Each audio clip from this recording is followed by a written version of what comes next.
Bismillahirrahmanirrahim. Assalamualaikum warahmatullahi wabarakatuh. Kita buka majlis dengan Ummul Quran Al-Fatihah. A'udzubillahi minasyaitonirrajim. Bismillahirrahmanirrahim. Alhamdulillahirabbil alamin. Ar-Rahmanirrahim. Maliki yaumiddin. Iyyaka na'budu wa iyyaka nasta'in. Ihdinas siratal mustaqim. Siratal ladzina an'amta 'alaihim ghairil maghdubi 'alaihim waladdallin. Amin.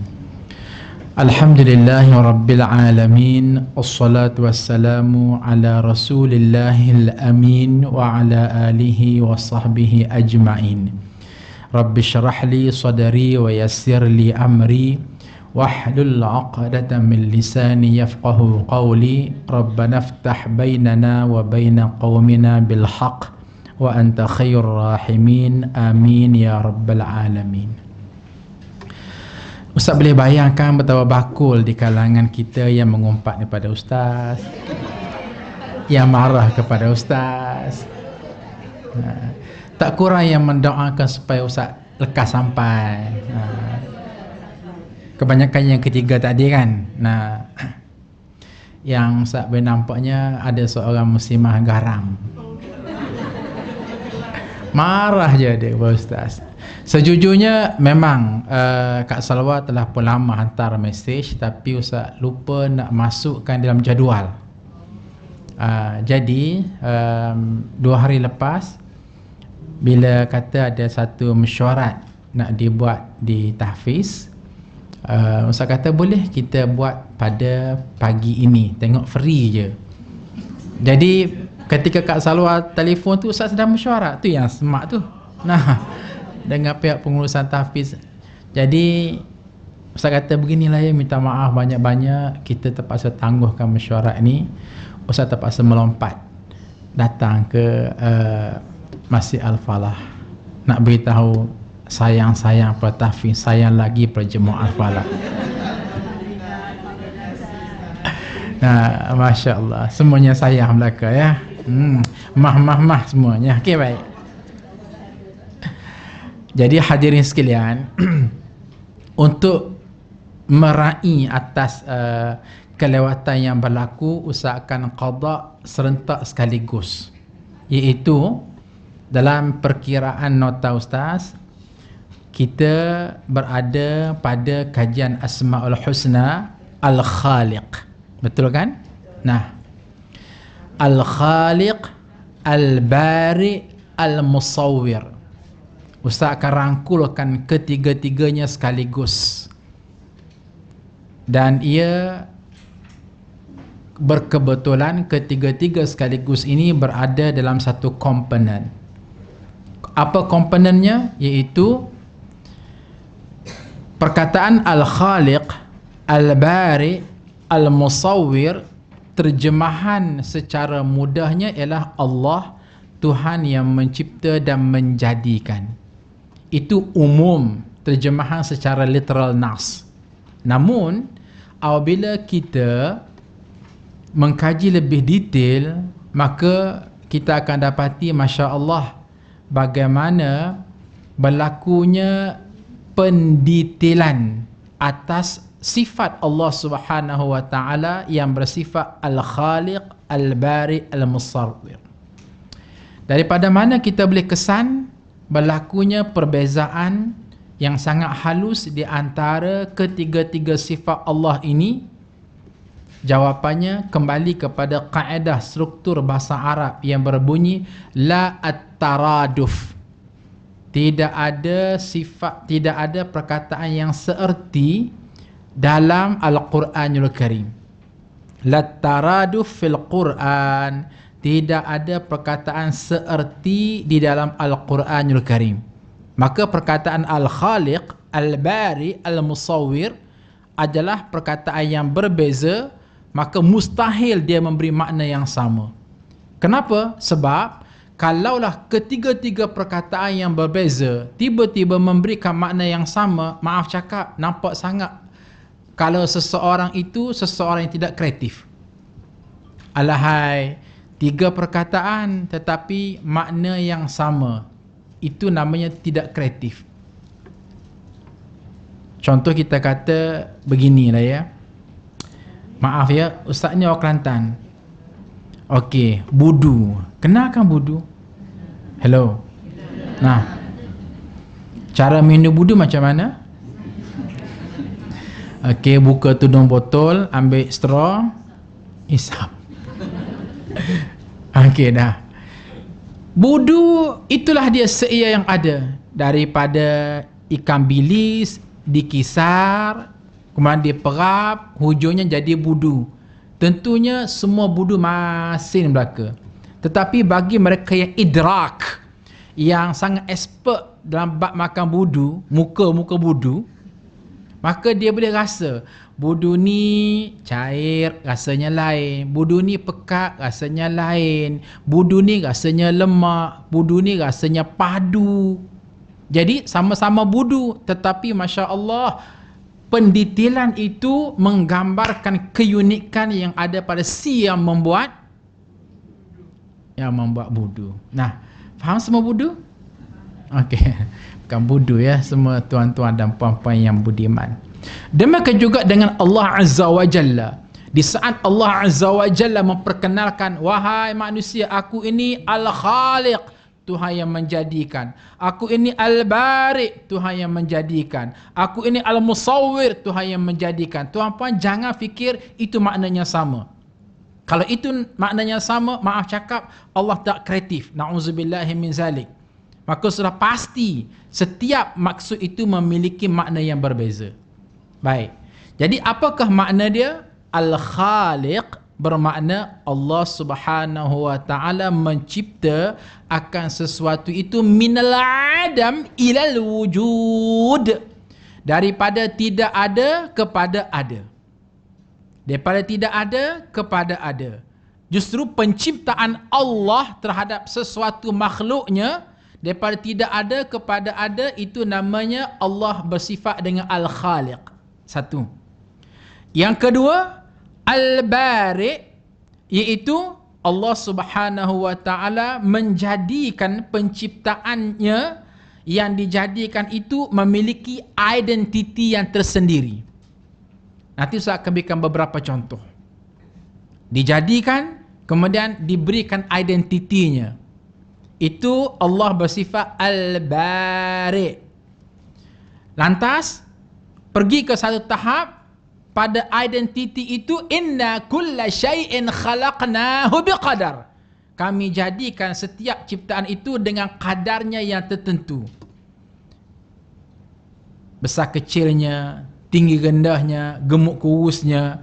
Maka di saat itu Allah Subhanahu wa taala menjadikan pada kadar yang tertentu itu disebut Allah bersifat Al-Musawwir. Allah yang telah meletakkan kadar yang tertentu. Ya mungkin kita payah nak faham kalau tak bagi contoh. Begini ya. Katakanlah okey, di hadapan kita ni adalah buah durian. Okey. Ada buah durian. Buah durian ini sedang berbuah. Bilakah kita tahu dan kita perasan bahawa buah durian ini mulai tumbuh dan berbuah? 10 tahun yang lampau. Tahun 2010. Sekarang tahun 2020. Bermakna apa dia? Sebelum tahun 2020, sebelum tahun 2010, ada tak durian tu? Tak ada kan? Tidak ada. Tahun 2000 tidak ada, 2005 tidak ada, tahun 2009 tidak ada. Ngangam tahun 2010 baru nampak bertunas. Apa yang disebut, tunas durian. Kemudian duduk 5 tahun pokok durian, kemudian berbuah. Jadi, seawal kita nampak, tumbuhlah pokok durian yang baru ni, tahun 2010, itu ialah Allah Subhanahu wa taala yang mencipta dan menjadikannya, dan pada masa itu Allahnya itu bersifat Al-Khaliq, mencipta minal adam ilal wujud. Daripada tidak ada kepada ada. Contoh. Azhar Yaqub. Sebelum bila ya tarikh lahir? Tak apalah, tak ada apa yang nak disimpan. 30, jangan catat. 30 hari bulan 5 tahun 1973 Azhar Yaqub lahir. Mula buat apa ya? Orang perempuan tak cari rahsia orang nombor 1. Nah, berapa usia Ustaz sekarang? Ya, 20 tahun.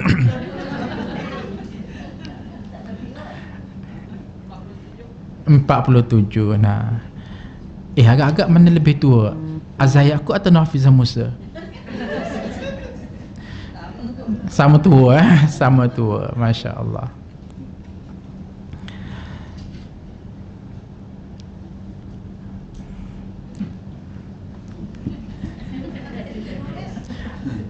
Kadang-kadang tak semestinya dijemput ya, tapi sekadar pemberitahuan untuk mendoakan. Boleh?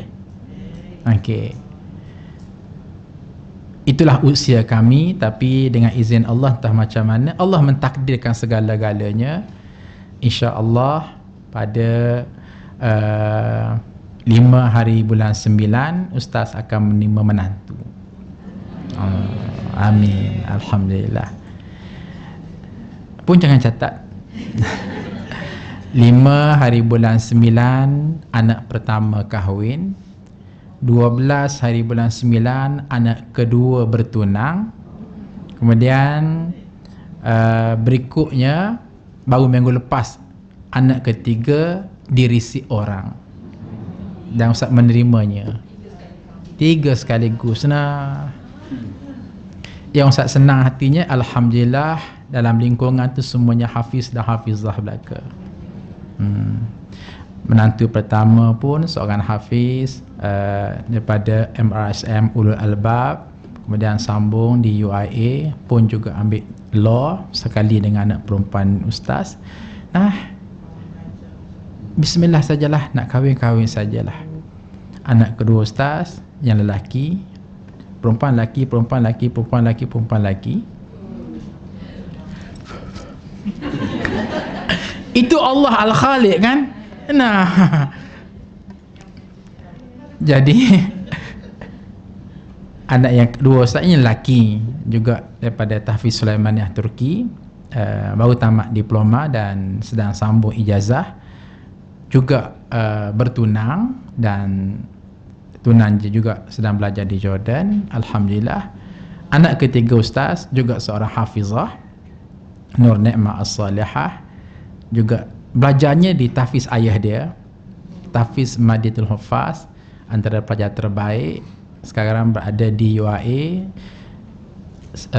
setahun setengah di Asasi. Alhamdulillah sentiasa mendapat anugerah dekan, hafizah Quran dan bertemu jodoh, baru merisik juga dengan seorang lelaki yang hafiz Al-Quran belajar di Universiti Madinah. Jadi bagi ustaz selaku wali, ya ustaz scan, bertanyakan Allah, istikharah, nampak ada pencerahan, silakan jalan serentak, tak ada masalah.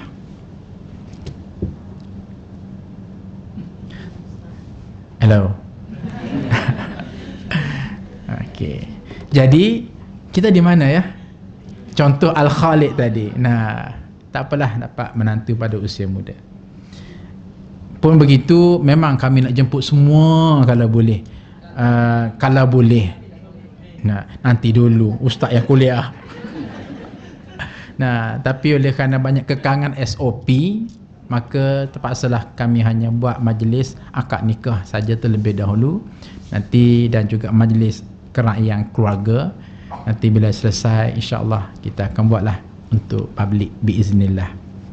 Jadi kembali pada tajuk ustaznya, ustaz sebelum itu, sebelum 30 hari bulan 5 tahun 73, ustaz tidak ada minal adam, tidak ada Maka akhir sekali pada 30 hari bulan 5 tahun 73 Ustaz lahir.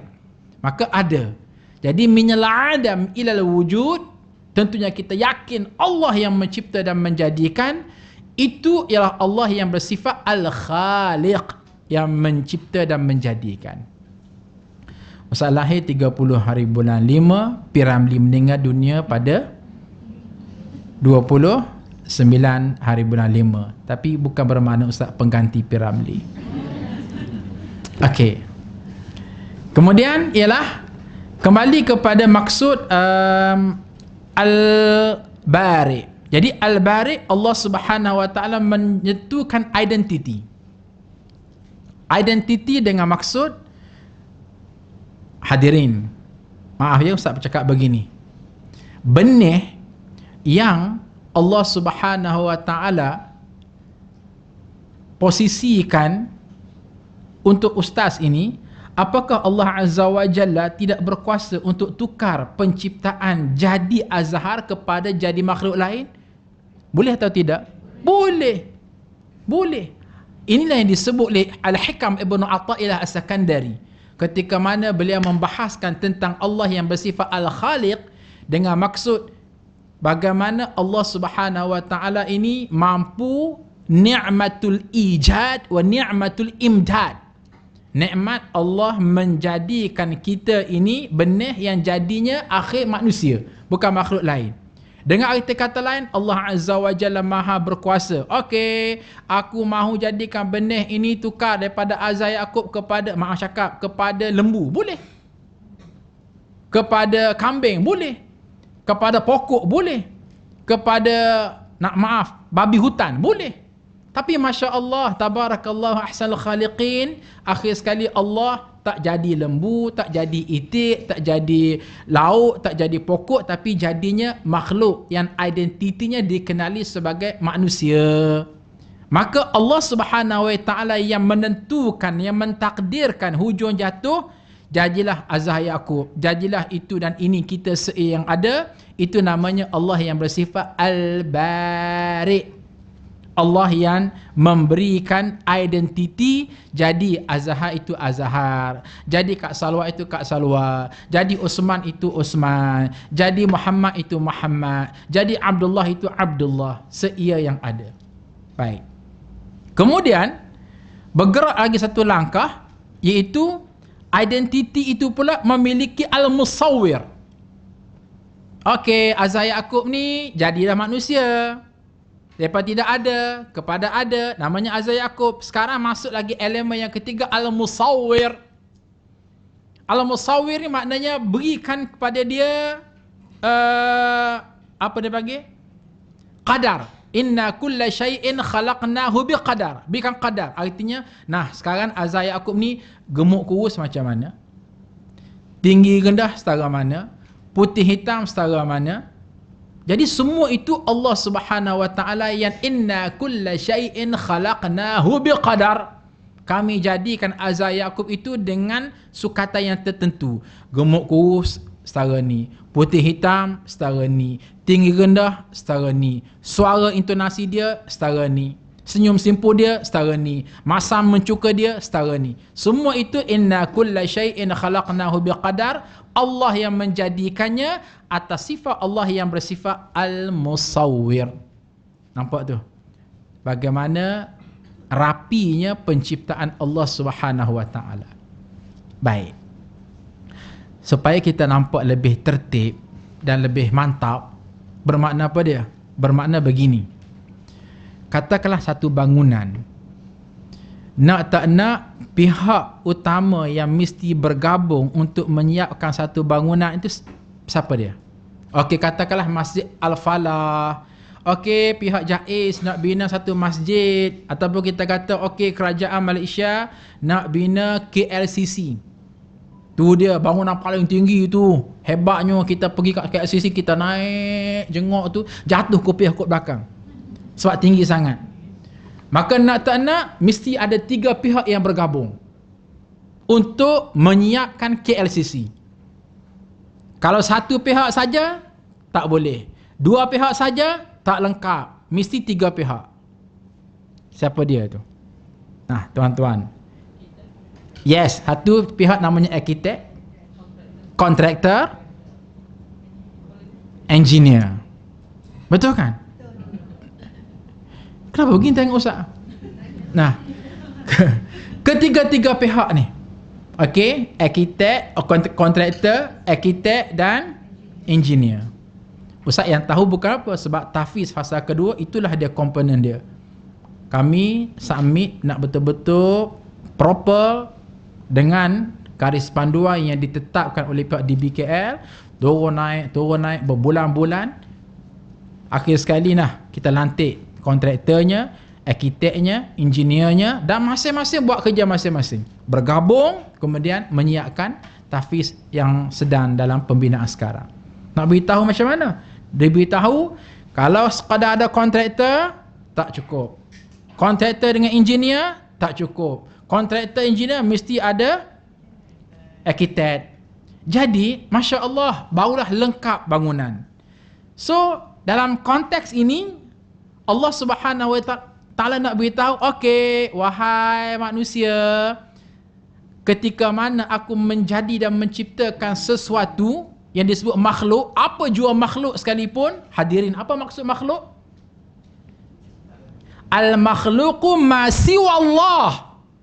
Yang dikatakan makhluk itu selain daripada Allah Azza wa Jalla. Bulan, bintang, cakrawala, manusia, tumbuh-tumbuhan, binatang, semua itu makhluk yang dicipta oleh Allah. Ma siwa Allah, selain daripada Allah, itu namanya makhluk. Jadi Allah lah yang jadi arkiteknya, Allah yang jadi engineernya, Allah yang jadi kontraktornya. Jadi pertama sekali Allah lah yang jadi kontraktornya. Mana dia kontraktor di sini?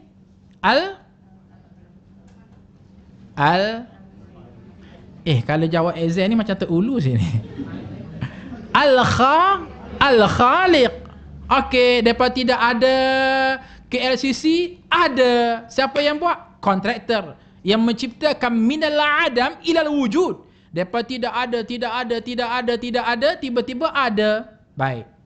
Kalau kontraktor saja yang nak buat, tak dapat support daripada arkitek dan engineer, maka tak boleh. Jadi mesti ada arkitek. Maka di sini arkiteknya di mana? Allah Subhanahu Wa Ta'ala ni. Al-Bari ataupun Al-Musawwir? Okey, sekarang berlaku khilaf di kalangan ulama-ulama.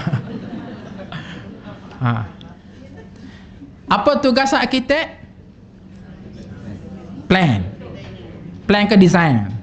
Design kan? Nah, itu maksudnya Al-Musawwir. Kemudian nak tentukan identiti itu, content dia, ingredients dia, maka bergabung dengan engineer. Jadi Masya Allah, nak beritahu, kalaulah dunia hari ini iktiraf, seantara dunia iktiraf bahawa apa jua pembangunan mesti tak dapat tidak, tiga kumpulan ini mesti bergabung dan mereka yang dianggap sebagai kerja yang paling profesional, wa imma kontraktornya, wa imma arkiteknya, wa imma engineernya, maka Allah Azza wa Jalla yang mempelopori hal ini. Allah nak beritahu, wahai manusia, akulah dia ketua arkiteknya, akulah ketua desainernya, akulah ketua engineernya, akulah ketua kontraktornya, atas nama Allah Subhanahu Wa Ta'ala yang bersifat Al-Khaliq, Al-Bari, Al-Musawwir. Bahkan di saat Ustaz membuat perumpamaan seperti ini pun bukan tepat pun. Walillahil mathalul a'la, tentunya Allah Azza wa jauh lebih sempurna daripada apa yang Ustaz gambarkan tadi. Kenapa? Contoh. Okey, kalau tadi Ustaz kata kontraktor dia yang membina bangunan KLCC minal adam ilal wujud, daripada tidak ada, kemudian dia bangunkan dalam masa 5 tahun, siap apa yang disebut bangunan KLCC. Allah Subhanahu Wa Ta'ala juga mencipta manusia ke siapa dia ke minal adam ilal wujud, daripada tidak ada, kemudian adalah Azza Yaqub 30 Mei 73. Apakah itu bermakna sama level lah Allah Ta'ala dengan kontraktor? Sama level ataupun tidak? Tidak sama. Kan sama tu, yang ni tidak ada kepada ada. Yang ni Allah juga daripada tidak ada kepada ada. Tidak sama. Kenapa tidak sama? Biarpun kita kata wa imma kontraktor, wa imma arkitek, wa imma engineer, yang berpadu ketiga-tiga mereka ini menyiapkan KLCC, tetapi mereka bukannya minal adam ila wujud, menciptakan KLCC daripada tidak ada kepada ada. Sebaliknya, bangunan KLCC itu sudah pun ada sebelum mereka buat. Cumanya dia dalam bentuk ingredients yang lain. Exactly. Pandai. Kau boleh balik awal ni. Nah, dalam bentuk bahan mentah. Ini batu, ini kayu, ini simen. Nah, ini papan, ini besi, ini plywood. Jadi, nak tak nak, kontraktor ke, arkitek ke, atau engineer ke, mereka bukan membuat dengan maksud yang sebenar. Mereka hanya memproses. Bahan mentah tu pun bila kita jejak datang daripada siapa dia? Allah. Masya Allah. Nah, jadi nak beritahu tak ke mana-mana pun perbandingan ustaz, tapi itu namanya taqribuz zihni tanzil alim bimanzilatil jahil, supaya kita nampak.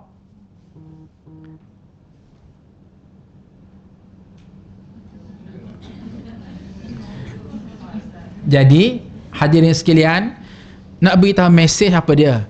Kalaulah kita rasa hebat, kagum, tengok KLCC rasa hebat, kagum, tengok bangunan piramid di Mesir rasa hebat, kagum, tengok bangunan Petra rasa hebat, kagum, sehingga dilistkan 7 ajaib perkara dunia, dan kita rasa hebat sungguhlah arkitek ini, hebat sungguhlah engineer ini, hebat sungguhlah kontraktor ini. Soalnya kenapa hati kita nak bawa kepada Allah Azza wa Jalla ketika mana melihat alam? Ini poin yang paling besar ketika mana Allah Azza wa Jalla berbicara dengan Asmaul Husna Al-Khaliq Al-Bari Al-Musawwir. Nah, refleks yang dikehendakinya ialah supaya terasa tu, Masya Allah, besarnya Allah, kayanya Allah, cerdiknya Allah. Sebab perkiraan kita sangat mudah. Maaf cakap, kalau kontraktor, kalaulah engineer, kalaulah arkitek, maaf cakap, kalau mereka ini cerdiknya tak seberapa, bijaknya tak seberapa, kayanya tak seberapa, agak-agak boleh buat tak KLCC? Tak boleh buat kan? Nak menjadikan KLCC itu ada yang ada, kok kata kaya kena kaya sungguh, kok kata cerdik kena cerdik sungguh, kok kata berpengaruh kena berpengaruh sungguh, kok kata kena diagnose, analisis, memang kena bijak sungguh dalam buat analisis, barulah kita boleh buat KLCC. Sedangkan akidah kita, Masya Allah, kita yakin secerdik-cerdik manusia paling bodoh nak dibandingkan dengan cerdiknya Allah Azza wa Jalla. Sekaya-kaya manusia paling miskin nak dibanding kayanya Allah Azza wa Jalla. Semulia-mulia manusia paling hina nak dibandingkan dengan mulianya Allah Azza wa Jalla. Jadi kalau kita menikus, bertemu dengan arkitek, dengan engineer, dengan kontraktor, diperkenal pada kita, siapa dia? Inilah dia kontraktor yang buat KLCC. Ya Allah, rasa kagumnya kita. Tabik spring kita kat dia. Faham kan tabik spring? Bergegar tabik kita. Nah, salute kita. Sebab apa? Hebatnya dia.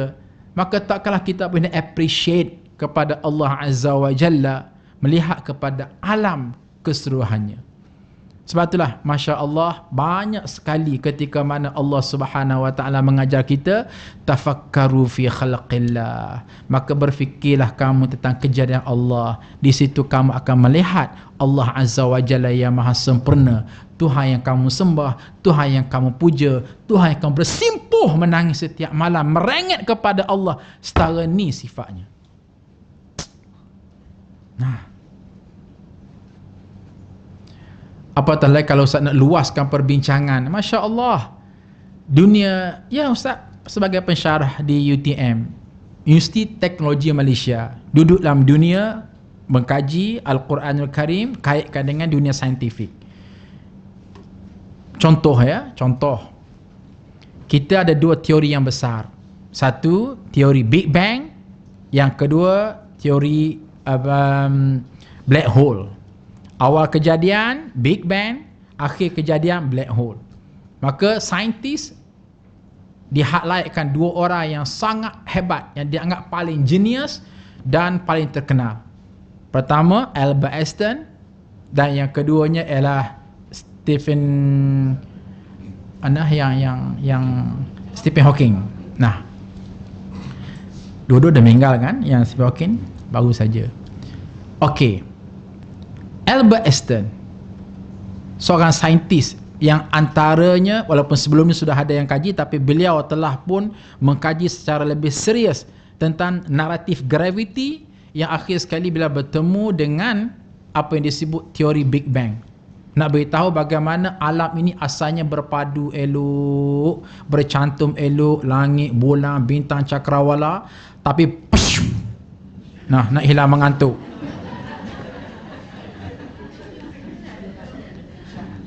Berlakunya gegaran yang sangat kuat, lantuman yang sangat kuat, akhir sekali berpisah. Langit jadi langit, bulan jadi bulan, bintang jadi bintang, cakrawala jadi cakrawala. Dan akhir sekali, biarpun pada peringkat awal ini hanya hipotesis teori beliau, tetapi setelah mana dikaji oleh saintis yang datang selepasnya, akhir sekali mereka endorse daripada hipotesis kepada tesis. Sebab apa? Berjaya menemui kajian secara saintifik dan didokumentasikan. Akhir sekali semua kata, wah hebatnya Albert Einstein ini, sehingga kan ketika dia meninggal dunia tahun 50-an, dibelah kepalanya dan dikeluarkan otaknya. Otak tu dikeluar, masukkan dalam lab. Kenapa? Nak diagnose. Kenapalah cerdik sangat orang ini? Siapa tahap tu? Dan semua kagum, inilah dia the mother of scientists, ibu bagi segala saintis yang paling hebat, paling genius yang ada atas muka bumi. Padahal hadirin sekalian, di saat Albert Einstein yang boleh kaji sampai tahap tu, maaf cakap, apakah dia yang mencipta teori Big Bang? Tidak, dia hanya analisis.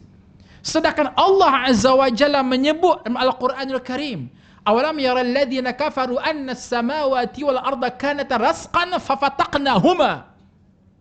Wahai orang-orang kafir, apakah mereka tidak melihat sesungguhnya alam ini awalnya berpadu dalam bentuk cecair gas, kemudian fafataqnahuma, kami letupkan dia dengan satu letupan yang paling kuat, akhir sekali membentuklah jasad yang tersendiri, bulan dengan bulannya, bintang dengan bintangnya, matahari dengan mataharinya, bumi dengan buminya. Allah Azza wa Jalla di saat bercakap tentang teori Big Bang, Allah bukan bagi knowledge, tapi Allah kata aku yang create. Akulah di situ namanya Al-Khaliq, aku di situ namanya Al-Musawwir, aku di situ namanya Al-Bari. So, kalau kita boleh respect, boleh rasa hebat kepada Albert Einstein, walau dia hanya kaji, bukan dia yang menciptakannya, tapi Allah yang mencipta teori Big Bang itu sendiri. Kenapa tak boleh nak kagum? Nah, jadi inilah dia datangnya Al-Khaliq, Al-Bari, Al-Musawwir pada satu angle yang lain, menghiris-hiris jantung lubuk hati kita supaya padu tauhid kepada Allah. Kok nak sayang kepada sayanglah, kok rasa nak respect lah, kok rasa nak bangga. Kenapa? Allah yang kita sembah ni bukan calang-calang. Kok paling cerdik, itulah dia Allah. Kok paling kaya, itulah dia Allah. Kok paling terhormat, itulah dia Allah. Benar yang disebut oleh Allah, sesiapa yang menolak Allah illa man safiha nafsah. Orang yang tak bukan memperbodohkan diri dia sendiri. Bodoh, bangang, kelabu asap, semua ada. Iya. Setara tu Allah yang kita sembah, paling kaya, paling cerdik, paling terhormat, paling mulia, boleh masih lagi na'udzubillah sesuatu itu nak kufur kepada Allah, nak syirik kepada Allah, tak nak setia kepada Allah. Ini merupakan sesuatu yang sangat menjengkelkan, sangat menjengkelkan. Datang pula Stephen Hawking. Nah, tahun berapa tahun meninggal dah? 2 tahun lepas. 2 tahun lepas kan. Nah, asalnya sehat, kemudian lumpuh sikit sampai pekak bercakap dalam kotak suara. Wah, cerdik lah dia ni, kenapa? Ini rebrand kepada Albert Einstein. Kalau Albert Einstein boleh mengkaji tentang awal kejadian alam, maka datang Stephen Cohen boleh mengkaji tentang the end of the day, hari akhir alam. Maka kaji. Okey, pada peringkat awal saintis terdahulu mengatakan alam ini tak ke mana pergi. Sebab terlampau luas, bergerak ke satu arah yang tak tahu ke mana pergi. Datang Stephen Hawking kata tak. Dalam kajian yang aku buat bla bla bla bla bla, sebenarnya alam ini sedang ditarik satu kuasa magnet yang sangat besar. Itulah namanya black hole. Di situ ada super mega magnet yang sedang tarik semua alam ini, dan semua sedang bergerak dengan laju sekali menuju ke lubang hitam ini. Dan semuanya akan masuk ke sini. Bila masuk sini, dia akan bergabung, dia akan bersatu, maka berlaku totally destroyed. Satu kemusnahan besar-besaran, dan dia berhenti setakat itu. Kerana dia tak beragama, tak ada Islam, tak ada apa, dia hanya kata akan berlaku kemusnahan penuh pada alam. Kita orang agama sebut apa? Kiamat. Bagi mereka yang tak belajar Al-Khaliq, Al-Bari, Al-Musawwir, nampak jalur pemikirannya daripada manusia kepada manusia, kerana manusia, untuk manusia dikembalikan kepada manusia, maka angle dia makhluk saja, dia akan sekali kagum kepada Stephen Hawking. Oh, hebat. Biarpun dia paralyzed satu badan, tapi masih lagi boleh berfikir dengan sangat genius. Sedangkan Allah Azza wa Jalla menyebut dalam Al-Quranul Karim, was-sama'i wat-tariq, wa ma adraka mat-tariq, an-najmu ats-tsaqib. Allah menyebut 1400 tahun yang lampau, was-sama'i wat-tariq, demi langit, wat-tariq, dan ingat di atas langit itu ada satu jalan yang sangat lurus jauh ke sana. Tariq. Kan kita biasa kan pergi ke Mekah, tarik. Tu tak tahu pun. tarik ya haji, tarik ya hajjah. Apa benda tu? Maknanya minta laluan. Al-Quran menyebut. Letih aku lah orang dewasa ni kan. Was-sama'i wat-tariq. Nah, demi langit, wat-tariq, dan ada satu lebuh raya yang sangat besar yang jauh di langit sana. Wa ma adraka mat-tariq. Allah tanya Nabi Muhammad sallallahu alaihi wasallam, wahai Muhammad, kamu tahu tak apa dia the miracle of at-tariq, keajaiban yang ada pada at-tariq? An-najmu tsaqib, itulah dia satu lubang besar, bintang yang di dalamnya lubang besar, ats-tsaqib, yang sedang menarik semua bintang-bintang lain yang ada di luar sana. Masya Allah. Allah menyebut ats-tsaqib, satu bintang besar, luluh hitam yang sedang menarik secara agresif seluruh bintang-bintang yang lain. Kok kita nak kata hari ini itulah kata black hole, katakanlah. Sedangkan bagaimana saintis ini bukan membuat pun, sekadar mengkaji itu pun kita respect, tergolek-golek depan dia. Iya. Tapi kenapa kita payah nak bangga, payah kita nak appreciate, payah kita nak tauhid kepada Allah, dalam keadaan Allah itulah yang menciptakan Big Bang, Allah itulah yang menciptakan black hole. Jadi mencipta itu, Allah mencipta dalam, Allah itulah Al-Khaliq, Allah itulah Al-Bari, Allah itulah Al-Musawwir, dengan maksud Allah itulah arkitek, Allah itulah engineer, Allah itulah kontraktor, segala-galanya. Masya Allah. Apabila kita memahami Asmaul Husna, kok rasa nak kasih kepada Allah, kasihlah. Kok rasa malas-malas daripada nak bangun qiyamul lail, tahajud, bangunlah. Sebab apa? Allah yang kita puja, yang kita abdikan diri, bukan calang-calang, bukan calang-calang. Sangat baik. Apa tak baiknya? Benih azah Yaqub jadi azah Yaqub. Allah Maha berkuasa untuk jadikan benih ini 73 itu ditukar menjadi benih babi hutan. Allahu Akbar. Meraung Ustaz pada masa, ya Allah, kenapalah kamu jadikan aku ni takdir, wahai Allah, babi hutan. Na'udzubillahi min zalik sebagai contoh. Tapi tak, Masya Allah, Allah jadikan Azhar Yaqub, Allah jadikan tuan-tuan pun yang ada. Dan Allah jadikan laqad khalaqnal insana fi ahsani taqwim, sebaik-baik design. Kenapa? Allah itulah al-bari, Allah itu al-musawwir, sebaik-baik penciptaan. Seluruh makhluk yang lain cemburu dengan kejadian manusia. Bahkan pada satu sudut yang lain menyaksikan bagaimana seluruh makhluk yang lain adalah memberikan servis kepada manusia.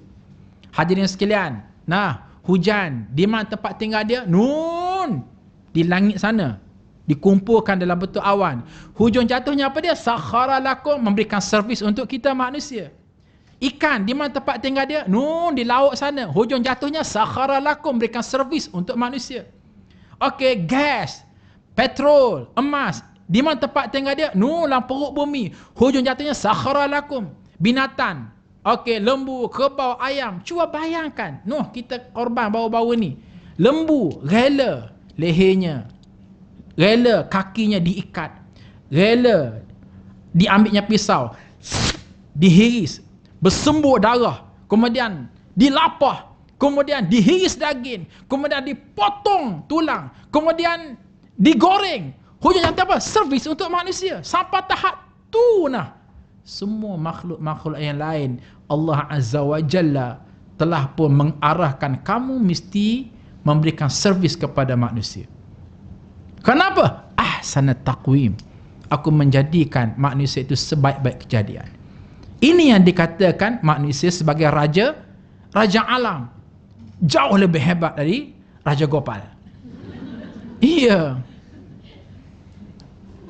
Jadi hadirin sekalian, kembali kepada fundamental tadi.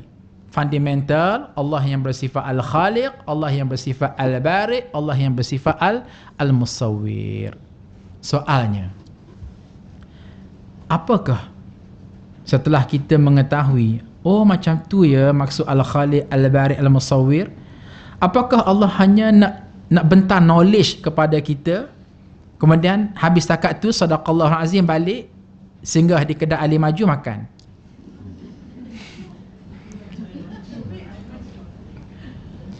Apakah sekadar tu? Tak. Sebaliknya, apa yang dikehendaki oleh Allah, afa hasibtum annama khalaqnakum abatha wa annakum ilaina la, sambung,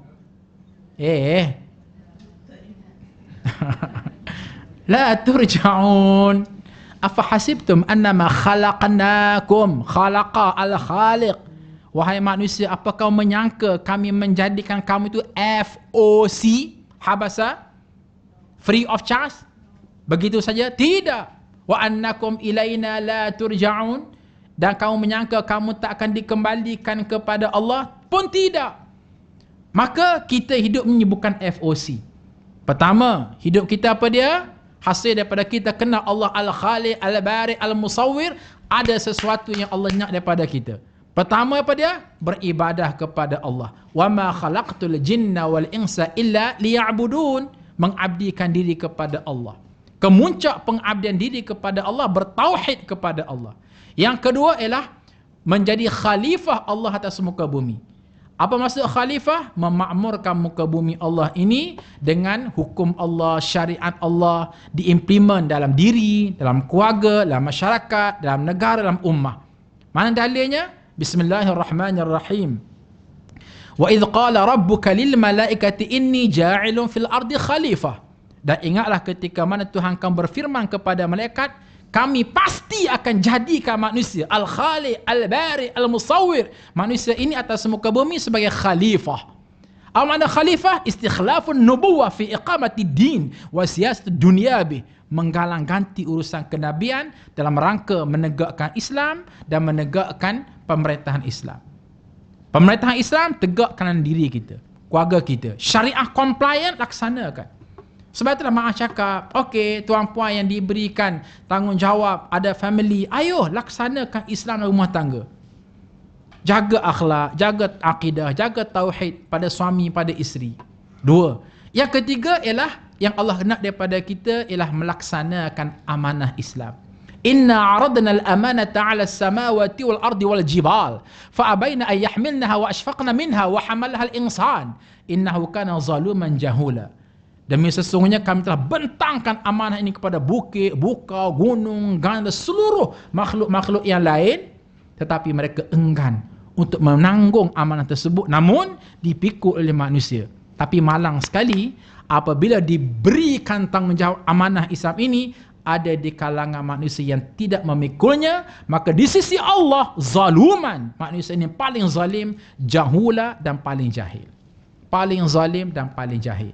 Maka di sebalik kita memahami sifat Allah Al-Khaliq, Al-Bari, Al-Musawwir, refleks dan tindak balasnya ialah Allah nak kita supaya memperkukuhkan ibadat kita kepada Allah, menjadi khalifah Allah atas muka bumi, menunaikan amanah sebagaimana yang dikehendaki oleh Allah. Maka hindari syirik. Apa itu syirik? Oh, syirik itu ustaz ialah sembah berhala. Pergi ke Batu Cave, sembah Tokoh Murugan tanggal 8. Pernah bilang dah tangan dia berapa? Oh, bilanglah. Anak ustaz bilang 8, dia kata Abi. Umur saya kan ke Gombak, kadang-kadang kita pergi sampai ke Selayar, nampak tu. Abi, itu Atra Mentaro ke? Yang tinggi tu, anak yang kecil ni kan. Nah, itu bukan Atra Mentaro, itulah dia Murugan. Dia bilang, oh tanggal 8. Ya. Dia boleh curi belakang depan kiri kanan. Hadirin sekalian, bila kita kata jangan syirik, bermaksud jangan semua berhala, jangan semua tokong. Bagi ustaz, definisi ini betul, tetapi ustaz tak nak guna dalam konteks kita. Dalam konteks tuan-tuan dan puan-puan ahli jemaah Masjid Al-Falah yang setia menunggu biarpun ustaz datang lambat. Ambul laju. Bak menyambung laju nah. Kok respon perlahan? Maksud ustaz apa dia? Maksud ustaznya semua kita ni level agamawan. Betul kan? Sejahil-jahil kita, insya-Allah kita tidak akan murtad, insya-Allah. Sejahil-jahil kita, kita tak akan pergi ke Batu Cave untuk sembah Tokoh Murugan tanggal 8 tu. Sebab apa? Sebab ini disebut ma huwa ma'lum min ad-din bid-darurah. Perkara yang diketahui oleh orang Islam secara mudah, ini kufur, ini syirik, yang namanya sembah berhala. Maka ini bukan level kita. Ustaz tak akan berbicara soal syirik dalam bentuk menyembah berhala. Tetapi Ustaz akan pergi definisi syirik, konotasi syirik kepada makna yang lebih dekat dengan kehidupan kita. Apa makna syirik? Sembah berhala. Ya, itu berilah kepada pihak lain. Makna kedua syirik apa dia? Syirik artinya tidak setia kepada Allah. Tauhid, tauhid maknanya setia kepada Allah. Apa makna tauhid? Setia kepada Allah. Lawannya syirik. Apa makna syirik? Tidak setia kepada Allah. Maka pada ruang lingkup inilah yang kita kena muhasabah diri kita. Contoh, katakanlah kita tidur, azan subuh berkumandang ni, terutama sekali yang lelaki kan, kita ni. Okey, Allahu Akbar, Allahu Akbar, terus as-salatu khairum minan naum. Hadirin sekalian, kita tubuh sehat, kenderaan pun ada, nak pergi masjid, masa pun ada, tak ada sebab, mata pun celek, tergedik-gedik celek. Betul kan? Kenapa gelap? Oh, bunyi tergedik terkelip-kelip. Tak, orang Gombak sebut lain. Okey, baik. Cuba tengok orang setia dengan orang tak setia. Kalau sesuatu orang yang setia dengan Allah namanya tauhid, maka tidak ada sebab sayang dia kepada katil dia, kepada tidur dia, kepada selimut dia, kepada aircon dia. Dia rela tendang selimut dia, dia rela tendang katil dia, dia rela tendang isteri dia, semata-mata untuk datang ke Masjid Al-Falah, solat subuh berjamaah. Khasnya kita ni anak jantan ni, bukan Pondan Siam. Orang lelaki ni. Memang Ustaz tegas macam tu. Anak lelaki tidak ada istilah solat subuh di rumah. Anak perempuan okeylah, banyak sangat komitmen yang lain. Tapi anak jantan, tunjuk jantannya, jangan di Pondan Siam. Pondan Siam, kita tengok. Nampak masa penuh tapi cuit bahu, gitu. Sama juga seorang lelaki, wah nampak gagah tu, setiap weekend rider daripada mana? KL, pergi ke selatan, Johor, buat apa? Minum teh tarik, kemudian balik. Wah hebatnya kau. Tapi nak bangun solat subuh berjemaah di masjid tak boleh. Ni Pondan Siam. Nampak ya gagah, betul tak? Bukan marah, nasihat. Kita di mana sekarang ni? Jadi hadirin sekalian, orang yang setia dengan Allah, yang tauhid kepada Allah, yang dia kata aku sayanglah kepada Allah, aku cinta kepada Allah, aku kasih kepada Allah, maha kaya, Allah maha cerdik, aku jatuh hati dengan Allah Ta'ala. Sebab apa? Allah Al-Khaliq, Al-Bari, Al-Musawwir. Respon daripada situ, dia akan datang ke masjid. Maka kedatangan dia ke masjid menterjemahkan dia ahli tauhid. Tapi orang yang tidak setia kepada Allah, gegap gempita kiamat kat luar pun, dia tak akan datang ke masjid. Ini contoh yang sangat simple. Nak memberitahu bagaimana orang yang setia dengan orang yang curang dengan Allah. Setia itu namanya tauhid, curang itu namanya syirik. Dan titik tolaknya datang daripada mengenali sifat-sifat Allah, termasuklah Asma'ul Husna, Al-Khaliq, Al-Musawwir, Al-Bari. Begitulah dia kuliah yang dipaksa pada hari ini.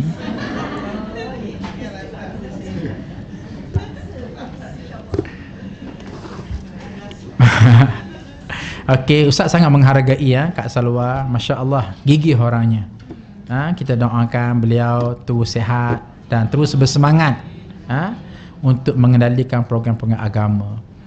Kalau ikutkan percaturan, beliau adalah orang yang paling lewat kena meninggal dunia. Analoginya apa? Sebagaimana seorang penggali kubur, dialah yang paling akhir kena meninggal dunia sebab dia nak gali kubur untuk orang lain. Jadi begitulah Kak Salwa, dia tak boleh meninggal awal tu. Kita doakan panjang usia sebab payah orang lain nak mengendalikannya kan. Jangan puji lebih sangat ya. Wallahu alam, sekadar itulah yang dapat Ustaz sampaikan. Mudah-mudahan Allah memberikan kita yang terbaik. Bismillahirrahmanirrahim. Alhamdulillah Rabbil Alamin, wassalatu wassalamu ala Rasulillahil Amin wa ala alihi wa ashabi ajma'in. Rabbana zalamna anfusana wa illam taghfir lana wa tarhamna lanakunanna minal khasirin. Ya Allah, ya Tuhan kami, sesungguhnya kami telah menzalimi diri kami sendiri. Jika sering kamu tidak ampun akan dosa-dosa kami dan tidak memaafkan segala kesilapan dan kesalahan kami, pasti kami termasuk di kalangan hamba-hamba-Mu yang rugi dunia dan akhirat. Rabbana la tuzigh qulubana ba'da idh hadaitana wa hab lana min ladunka rahmah innaka antal wahhab.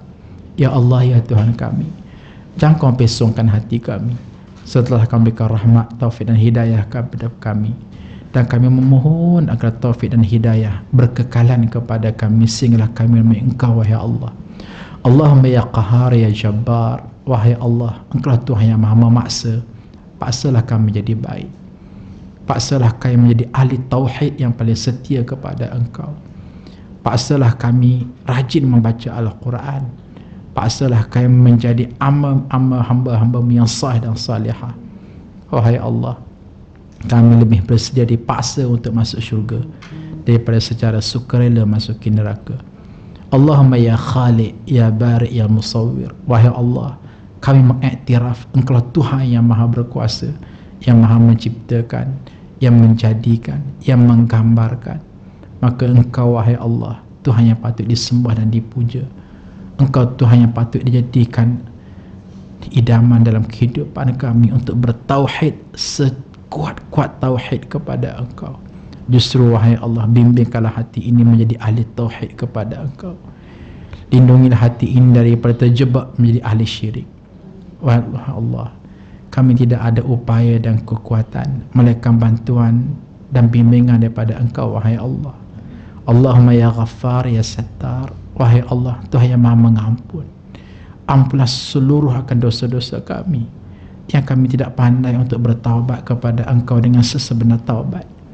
Wahai Allah, ampunlah seluruh kata-kata kami yang kami gagal menyusunkan di buah-buah zikir kepada Engkau. Rabb, ampunlah seluruh perbuatan kami yang kami gagal kerahkannya menjadi amalan terbaik paling ikhlas kepada Engkau. Wahai Allah, Engkau Maha baik, Engkau Maha cantik, Engkau Maha kaya. Keampunan Engkau kami sentiasa tagih daripada masa ke semasa. Allahumma wabika nastaghith wabika narju wa la hawla wa la quwata illa billahil aliyyul azim. Allahumma ya Sami', wahai Allah Tuhan yang Maha mendengar, dengarlah jeritan batin kami yang ada sekarang. Kami bersimpuh di hadapan Engkau, kiranya ada di kalangan kami yang sakit, sembuhkanlah sakit-sakit kami. Di kalangan kami yang malas, rajinkanlah kami. Di kalangan kami pasti ada yang berhajat, Rabb, Engkau sempurnakanlah seluruh hajat-hajat kami. Di kalangan kami ada yang bermasalah, Engkau cabutlah seluruh masalah kami dan gantikan ia dengan solusi yang terbaik. Bahkan ada di kalangan kami yang sedang ditimpa bebanan hutang, Engkau lunaskanlah hutang kami dan berikanlah kelapangan kepada kami. Wahai Allah, jadikanlah sisa-sisa usia yang ada pada kami jalan taubat untuk kembali ke pangkal jalan, memperbaiki ibadah paling ikhlas dan paling tulus kepada Engkau. Wahai Allah, jadikanlah saat kematian kami jisrun yusilul habib ilal habib, merupakan jambatan untuk kekasih bertemu dengan kekasih, dan bawalah tangan kami untuk bertemu dengan redha dan syurga Engkau, wahai Allah. Rabbana atina fid dunya hasanah wa fil akhirati hasanah wa qina adzaban nar. Wa sallallahu ala Muhammad wa ala alihi wa sahbihi wa barik wa sallam. Walhamdulillahi rabbil alamin.